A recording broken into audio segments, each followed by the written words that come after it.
Madame Hervieux.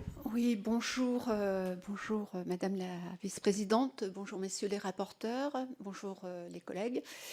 En préambule, enfin en début de présentation, vous avez fait référence à la comparaison avec d'autres pays européens, mais en mettant en avant la population, le ratio immobilier-population. Est-ce que, dans les auditions et dans votre questionnement, il a été pris en compte le fait que, chaque pays a une organisation institutionnelle différente, et de fait, ça joue aussi sur la gestion de l'immobilier, je pense notamment à l'Allemagne, mais aussi d'autres pays? Je vous remercie pour la réponse. Merci Madame la députée. Je vais prendre l'ensemble des questions, puis les rapporteurs feront une réponse globale. Monsieur Courbon.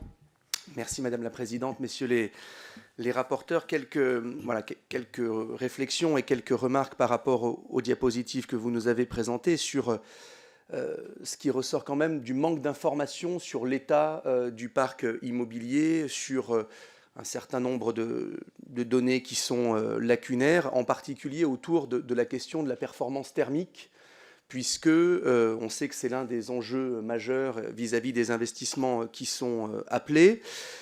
Est-ce qu'on a au moins des garanties vis-à-vis du fait que aucun des bâtiments propriété de l'État ne serait en situation, on va dire, thermique suffisamment dégradée pour ne pas, comment dire, par rapport à l'interdiction qui va être faite aux propriétaires privés de louer un certain nombre de biens qui sont en catégorie G, etc. Est-ce que l'État est lui-même propriétaire de bâtiments suffisamment dégradés qui les mettrait, si on était dans une propriété privée, dans une situation d'interdiction de location pour le dire plus simplement, est-ce qu'on a du patrimoine clairement identifié aujourd'hui en état d'insalubrité thermique, catégorie G ou F. L'autre sujet qui n'est pas ressorti, c'est la question de l'accessibilité PMR, où là aussi, voilà, on connaît les obligations légales, et malheureusement, on sait que beaucoup de retard a été pris. Est-ce qu'on a aujourd'hui une vision un peu moins lacunaire que sur d'autres critères sur la question de cette mise en accessibilité?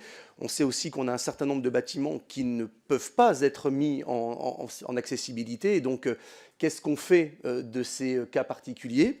Ça, c'est voilà, le première série de questions. Le deuxième sujet, c'est dès lors qu'on a cette vision insuffisamment précise de l'état de santé du parc, comment déployer une stratégie on va dire, efficace et rationnelle, eh bien, à la fois pour programmer un certain nombre de travaux, d'investissements, voire décider de cession. Ça me semble être le préalable à comment dire, à toute autre chose. Si on veut bien gérer, et on met ce qu'on veut après derrière bien gérer le patrimoine, il faut avant tout, à mon avis, mieux le connaître, et ça me semble vraiment être une priorité absolue. Je termine avec deux autres sujets. La question de quel que soit l'outil ensuite qui va être mis en place, foncière ou pas foncière, etc., il restera aussi la question de l'échelon de tout ce travail à la fois de diagnostic, mais aussi de préconisation. Est-ce qu'une foncière au sens strict ne va pas avoir une vision, on va dire, trop lointaine de la situation de ce parc sur les territoires? Parce que voilà, il y a des réalités qui sont extrêmement disparates. Moi, je suis du département de la Loire, par exemple. Le bâtiment de la préfecture est le même que le bâtiment de l'hôtel du département. Et non seulement le bâtiment est, on va dire, partagé, mais il y a un certain nombre d'espaces de travail ou de réunion ou de réception qui sont mutualisés. C'est un schéma qui est intéressant et qui donne satisfaction dans la Loire, mais qui n'est pas forcément reproductible partout.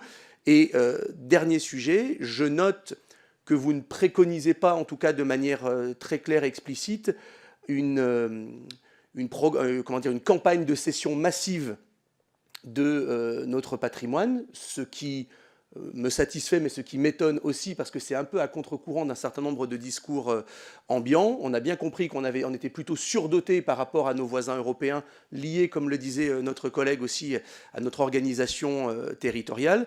Mais voilà, est-ce que vous confirmez que certes, on a beaucoup de patrimoine, que certes, il est coûteux, que certes, il faut mieux le connaître, mais que la priorité absolue n'est pas d'en vendre le maximum?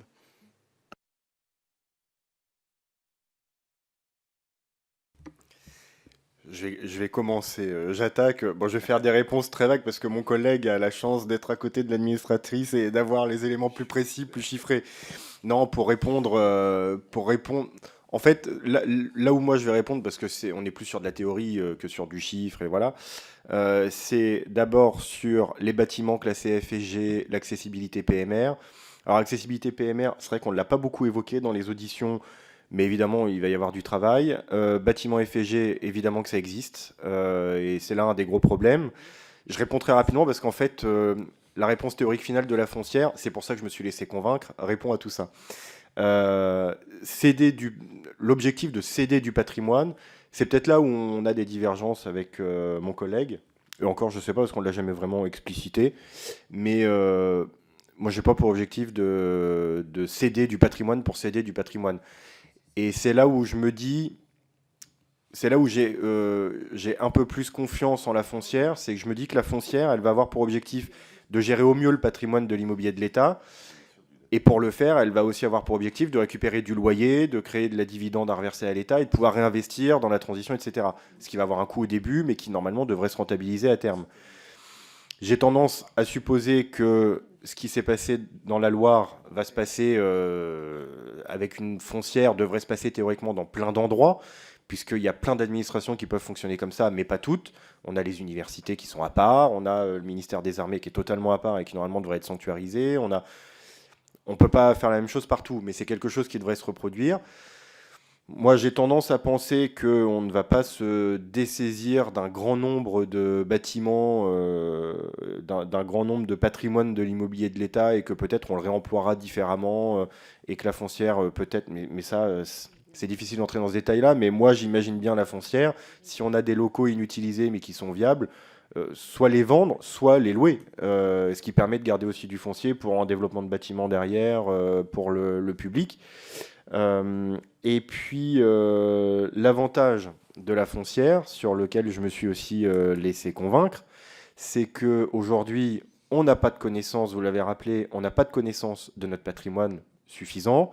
On ne sait pas, là, aujourd'hui, je vais reprendre quasiment mot pour mot ce que mon collègue François Jolivet a dit quasiment à chaque audition. Là, aujourd'hui, vous appelez tel ministère, vous lui demandez sa facture de chauffage, il n'est pas capable de vous la donner, on ne la connaît pas. Demain, si les locataires qu'ils payent un loyer à une foncière et que la foncière, elle a la charge du propriétaire avec les obligations du propriétaire en termes de performance énergétique, de rénovation thermique, etc., bah, elle fera les travaux que le ministère ne fait pas aujourd'hui parce que ces crédits, c'est ce que je disais tout à l'heure, il les utilise pour autre chose. Et ce qui se comprend, c'est pas une critique, ça se comprend tout à fait.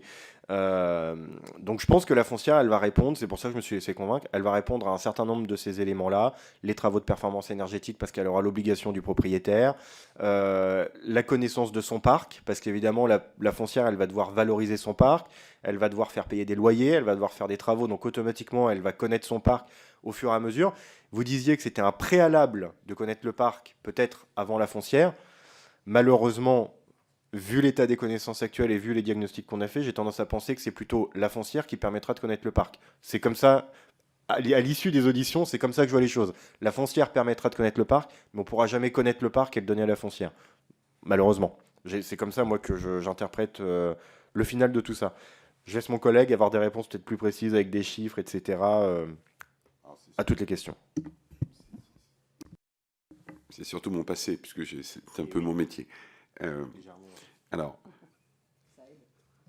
je pense que... Alors déjà, pourquoi nous en sommes arrivés là, nous l'avons dit tous les deux dans la présentation, c'est qu'en fait, le temps du logement, le temps de l'immobilier de manière générale, ne supporte pas le temps de l'annualité budgétaire et les arbitrages de fin d'année et les gels en cours d'année ou de fin d'année.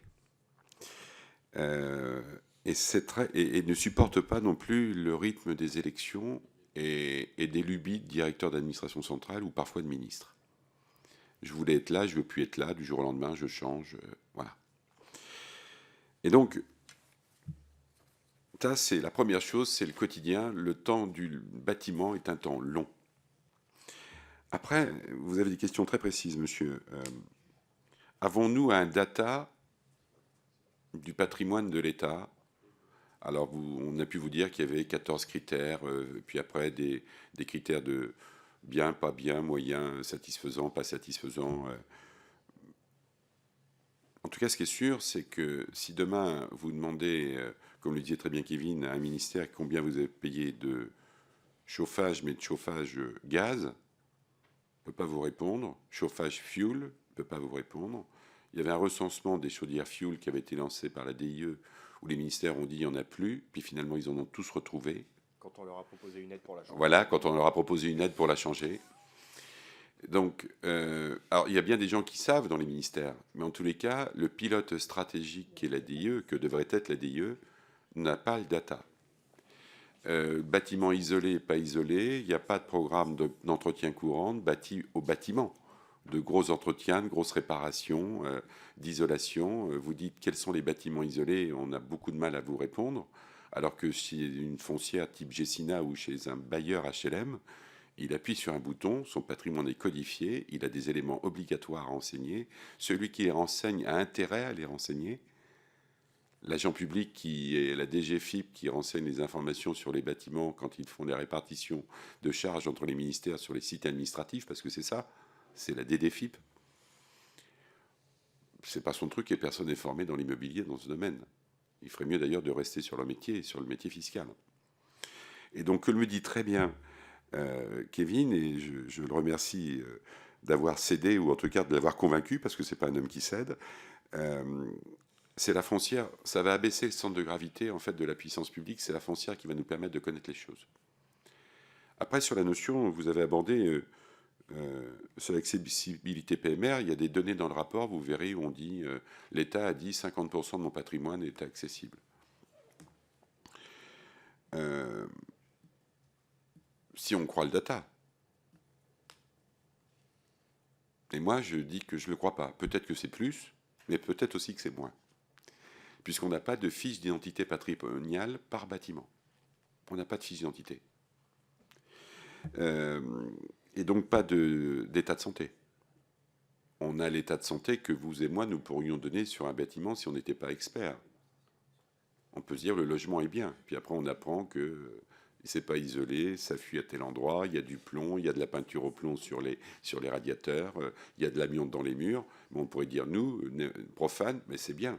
Et comme celui qui note n'est pas celui qui sait et qui n'est pas formé, ben il note avec sa conviction et il fait bien son travail parce qu'on ne l'a pas formé pour faire autrement de toute façon. Et puis ensuite, vous abordez le problème des cessions. Alors je pense que ça, c'est un sujet... D'abord, les cessions massives, je sais que j'ai pu entendre parler, d'ailleurs, depuis une vingtaine d'années, notre pays, vous avez bien vu, 210 millions de cessions, 210 millions de travaux. Donc en fait, il faut vendre les bébés pour pouvoir entretenir le reste. Ça désobéit à toute logique de gestion patrimoine et de plan stratégique de patrimoine que devrait avoir une foncière. De dire, je vends mon actif pour entretenir le reste. Ouais, ben, je vends peut-être quelque chose qui coûte cher, mais qui m'était utile, mais ça me rapporte beaucoup, donc je vais déplacer les gens. Mais je vends quelque chose qui a une valeur, qui me coûte, mais on ne se pose pas la question en se disant quel est le coût global de mon bâtiment. Combien ça me coûte? Chauffage, entretien à venir, voilà. Et bien ça, on ne l'a pas. Donc déjà, les programmes de cession massive, on l'a connu sur les emprises militaires, donc pour les régiments qui ont été refermés. Sur certains locaux, et encore on n'arrive pas à céder si on prend un hôpital à Paris qui depuis longtemps fait parler beaucoup de lui, qui était dans le domaine de la santé.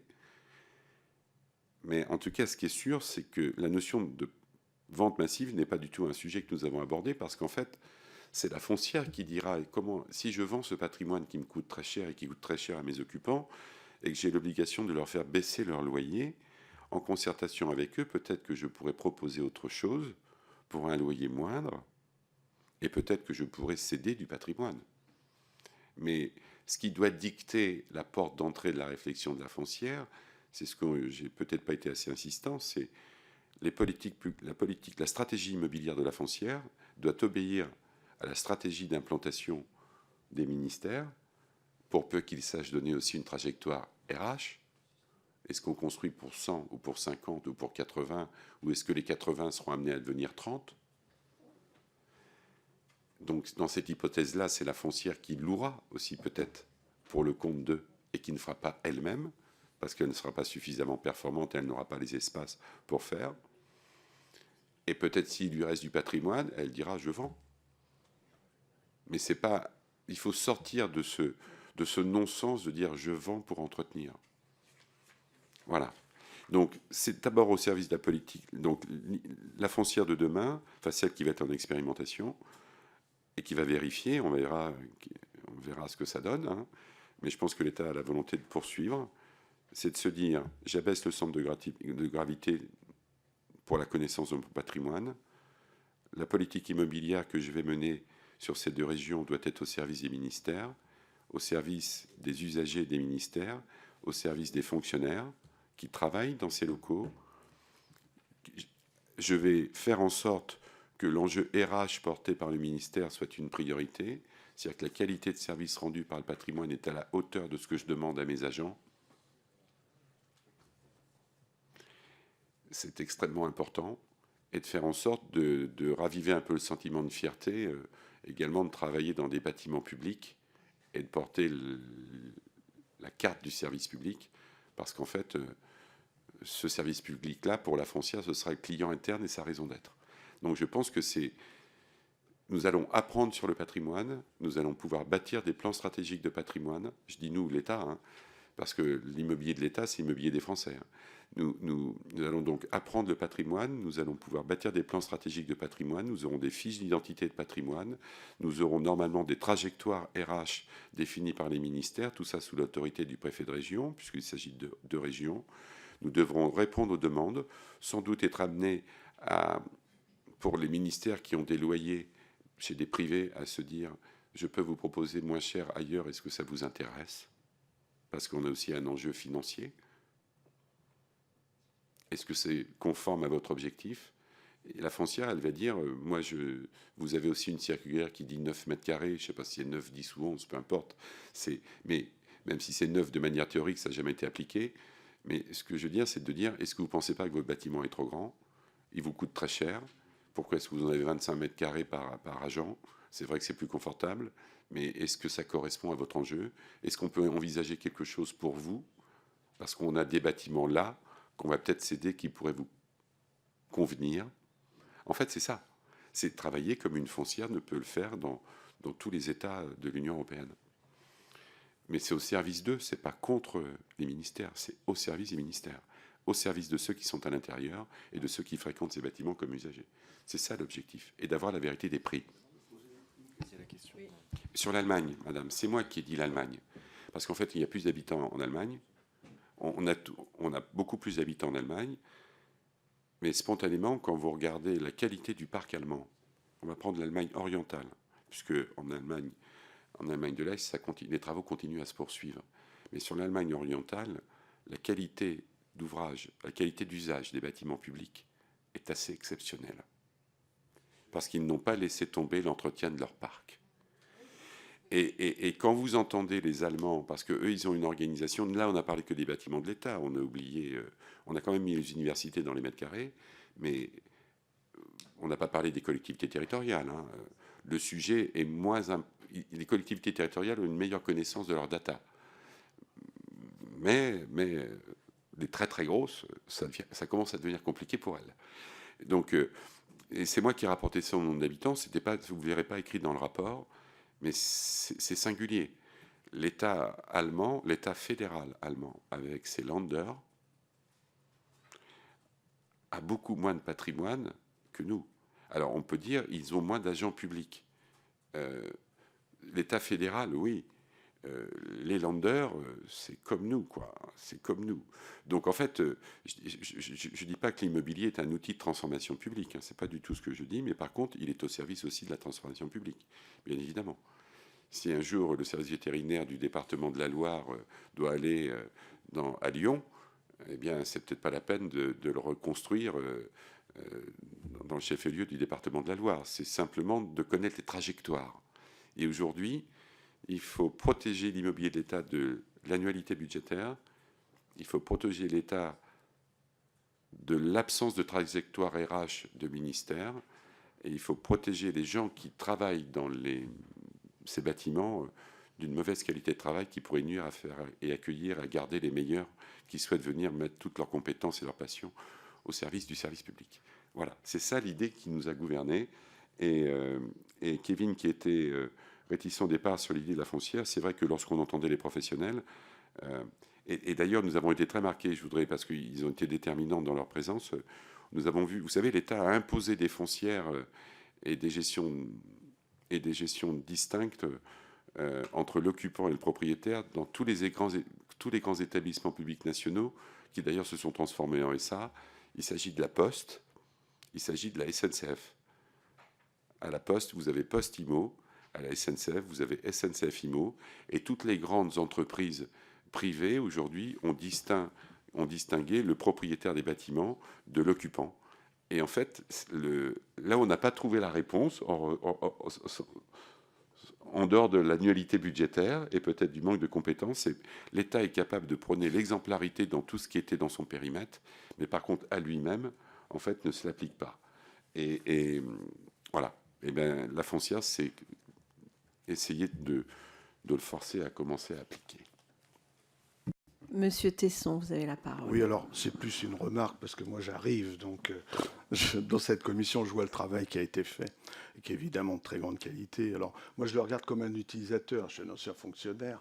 Et alors moi, dans l'éducation nationale, vous voyez, j'ai un souvenir très intéressant parce que je l'ai vécu. C'est le moment de la décentralisation et lorsque nous avions des lycées, des collèges qui étaient gérés directement par l'État, ils étaient dans des états souvent tout à fait discutables. Dès l'instant où c'est passé sous les régions et les départements, ça a été d'abord une floraison de construction extraordinaire, une meilleure connaissance évidemment des inventaires. Alors je vois bien, moi je perçois ça vraiment, c'est une remarque, comme disait Bloom, de la force de mon incompétence. Donc, je regarde ça comme ça, et on voit, enfin, j'ai le sentiment aujourd'hui qu'on est vraiment à la croisée des chemins, c'est-à-dire qu'il faut faire quelque chose sur l'immobilier de l'État, ça ne peut pas durer comme ça, ne serait-ce que, comme l'a dit notre collègue, par toutes les obligations, j'allais dire, d'économie d'énergie, ou même d'accès aux personnes en situation de handicap, il faut qu'on fasse quelque chose. Et tel que ça fonctionne là, c'est vraiment difficile. Moi, ce qui m'étonne toujours du côté de l'État, c'est la méconnaissance de l'inventaire. Moi, ça me paraît invraisemblable à chaque fois parce que ce sont des objets concrets. À la limite, une pensée, on aura du mal à en faire l'inventaire, mais des objets existants eux-mêmes. Mais je vous fais grâce, enfin, dans mon passé professionnel, il m'est arrivé de faire des enquêtes, ne serait-ce que sur des établissements scolaires où on découvre, par exemple, sur une emprise d'un lycée, qu'il y a 4 propriétaires différents. Et quand vous regardez la carte et le cadastre, vous voyez que c'est des espèces de triangles, des trucs étranges. Je vous passe même des murs qui ont bougé parce que, par exemple, l'armée ne voulait pas gérer les arbres qui étaient dans l'emprise et on a mis le mur à côté. Et donc, voilà. Mais moi, je me posais quand même 2 petites questions, mais qui sont totalement ouvertes, évidemment. C'est, au fond, l'étanchéité entre cette foncière et les ministères. Moi, je me pose toujours, là encore, cette question. C'est-à-dire, dès l'instant où vous êtes dans la gestion, vous faites au fond un peu de politique. Et donc, ça va être... Je ne suis pas contre l'idée d'une foncière. Je pense que c'est probablement une solution qu'il faut explorer pour en sortir. Mais je me poserai quand même cette question-là, parce qu'il y a des habitudes dans les ministères. Il y a évidemment des bâtiments. M. Jolivet parle des 9 mètres carrés très célèbres pour chaque fonctionnaire, mais il y a certains très beaux ministères. On ne poussera pas les gens à descendre à 9 mètres carrés. Ça, c'est la première question. Vous voyez, cette étanchéité, je vais dire, au quotidien, telle qu'elle va être gérée, parce que ce que vous proposez, c'est une révolution, hein, vous en avez bien conscience. Et surtout, après, c'est ce que Kevin a dit sur le rôle d'un Premier ministre qui sera en quelque sorte une permanence de l'État et permanence d'une politique. Je ne suis pas toujours certain qu'un Premier ministre, quand il change, qu'il reprenne forcément ce qu'a fait son prédécesseur. Voilà, c'est très ouvert. Je me permets juste de dire ça, vraiment en toute amitié. Alors, pour répondre sur la permanence du Premier ministre, je ne parlais pas de la permanence politique, mais de la permanence institutionnelle. On aura toujours un Premier ministre. Voilà. Après, effectivement, voilà, il impulse, voilà, le périmètre. Après, il impulsera ses politiques, etc. Mais disons que si on dit qu'on doit gérer l'immobilier de l'État et qu'on donne ça en compétence à un ministère nouveau qui vient d'être créé, et si le gouvernement prochain décide que ce ministère n'existe plus, on aura jeté un caillou dans l'eau et voilà, le caillou sera au fond, on n'en parlera plus. Alors qu'un Premier ministre sera toujours là. Donc peut-être que la politique immobilière de l'État, l'orientation, c'est une des limites d'ailleurs de la foncière sur le principe, c'est que la foncière, elle aura pour rôle de sortir de l'annualité budgétaire, de s'occuper du parc immobilier de l'État, mais évidemment en fonction de chaque alternance de gouvernement, de Premier ministre, de couleur politique, de majorité, forcément la politique sera différente. Et ça fait partie des échanges qu'on a eus dans les dernières auditions. Parce qu'à un moment, on a parlé de la nécessité d'avoir une visibilité sur les ressources humaines affectées à un ministère, affectées à tel ministère, pour savoir quelles surfaces vont être nécessaires pour pouvoir exercer la mission de service public, etc. etc. Et alors ça faisait partie des préconisations de François, qui voulait mettre dans le rapport qu'il fallait absolument qu'on sache en anticiper le nombre de fonctionnaires, etc. Et où moi, je suis venu un peu tempérer en disant, mais on ne peut pas. Parce qu'à partir du moment où on veut mettre dans le rapport que doit être imposé un nombre de fonctionnaires au préalable ou une trajectoire, ça veut dire que dans un an, je fais de la politique totalement fiction, dans un an, il y a une dissolution, on a une majorité, peu importe laquelle, qui arrive au gouvernement, qui est d'une couleur politique totalement différente de l'actuelle. Ça veut dire qu'elle va arriver avec son programme et ses promesses, on va lui dire, bah non, parce que un programme et des promesses, ça s'ajuste aussi au niveau de l'affectation des ressources humaines. Si vous avez un gouvernement très sécuritaire, il va vouloir mettre les moyens dans des policiers, des gendarmes et des magistrats. Si vous avez un gouvernement très écolo, il voudra mettre les moyens dans la rénovation énergétique, etc. Donc forcément, ça influe dans le nombre dans la distribution des ressources humaines. Donc on ne peut pas imposer au préalable, selon moi, d'avoir une vision de long terme des ressources humaines, parce que ça imposerait aux prochains alternants politique d'avoir un cap à suivre qui n'est peut-être pas le leur et qui n'est peut-être pas celui que les Français lui auront demandé. Donc voilà un peu ma vision des choses. Puis après, l'étanchéité, je pense que la foncière doit rester vraiment, comme je l'ai dit, dans son rôle de gérer l'immobilier. Chaque ministère propose. Pourquoi parler de mettre l'immobilier de l'État sous le Premier ministre? Tout simplement parce que chaque ministère, en fait, si on la met actuellement, tout ça se gère au budget. On ne peut pas mettre ça au niveau du budget parce que annualité budgétaire, et voilà, c'est la boucle est bouclée, donc il faut que ce soit sous la coupe du Premier ministre. C'est interministériel, chaque ministère fait ses demandes, fait ses trajectoires, et la foncière derrière, de manière totalement imperméable, applique la politique immobilière, propose la politique immobilière qui correspond à l'orientation politique globale. Merci beaucoup pour la précision de ces réponses. Je vous donne la parole, monsieur le rapporteur, brièvement. Oui, brièvement. L'enjeu de la foncière, c'est d'estomper les zones de friction avec les ministères et de faire comprendre aux ministères que le beau bâtiment où il y a 25 mètres carrés par personne, le loyer est de temps, les charges de chauffage sont de temps, et que de toute façon, c'est le ministère qui prendra conscience du loyer qu'il est amené à payer. Et peut-être que de lui-même, il se dira, il y a un truc à faire. Ce que j'ai jamais voulu, peut-être que je vais le tenter. Et voilà, la foncière, elle est au service des ministères. Elle n'est pas là pour les contrer. Et quand je parle de trajectoire RH, c'est de se dire, quand je construis un bâtiment pour un ministère, dans le département de l'Indre, je vais prendre le mien, où il n'y en a pas beaucoup de construits, faut pas que le ministère déménage 2 ans plus tard. C'est là où il y a la limite sur la trajectoire RH. Il faut au moins un dénominateur commun ferme. Parce que sinon, on ne fait pas du bâtiment, on ne le construit pas. On va louer. On va louer pour le compte du ministère. Et on pourra se défaire. Parce que la foncière, sa priorité, ce sera quand même de loger les ministères. Même si elle pourra louer des bâtiments à d'autres. Ce n'est pas une foncière agissant pour son compte uniquement en travaillant pour les autres. Sa raison d'être, ce sont les ministères. Voilà. Mais cette zone de friction, oui, c'est un peu... Il faudra l'estomper. Mais je pense que les ministères apprendront eux aussi en vivant les loyers qui aujourd'hui ils considèrent gratuits. Merci beaucoup, messieurs les rapporteurs. Chers collègues, sauf objection de votre part, je vous propose donc d'autoriser la publication de ce rapport. Il en est donc décidé ainsi. Merci à vous et je vais lever cette séance en vous remerciant de votre attention et en saluant la qualité des travaux qui nous ont été présentés.